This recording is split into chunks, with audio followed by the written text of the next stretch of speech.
Rest day na naman, araw ng Thursday, kaya samahan niyo na ako mamulot ng barya.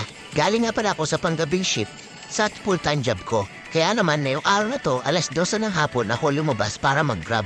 Mukhang hindi maganda ang araw na to para mag-grab dahil lahat ng kakilala kong riders, mapa-diamond tire o mapa-sapphire tire ay nagrereklamo sa bagal ng order nila. Halos wala ako nakausap na nagsabing okay ang order nila. Lahat talaga nagrereklamo, grabe sila. Pero ngayon ko talaga napatunayan sa araw na to na ang account ko ay na-bless talaga ni Lord. Yung isang diamond tire na nakausap ko, from 8 a.m. hanggang 8:30 ng gabi, nakakuha lamang siya ng 31 orders. Samantalang yung isa naman na sa fire tire, mas mababang level, from 10 o'clock until 2 p.m. nakaka 9 orders pa lang. At simula nun, hindi na siya nakareceive na order kaya umuwi na lang daw siya. Pero ako, kahit alas 2 na ako nagsimula, nakuha ko pa rin yung pinakamataas na incentive ni Grab sa araw na to. Naka 36 orders pa rin ako.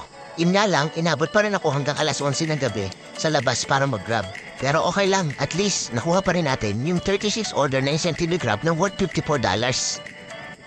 Kaya naman sa araw na to, kumita na naman tayo ng 9,748 pesos.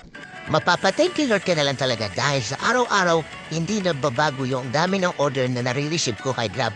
Salamat Lord talaga. At salamat din po sa mga sumusuporta, more blessing po para sa ating lahat.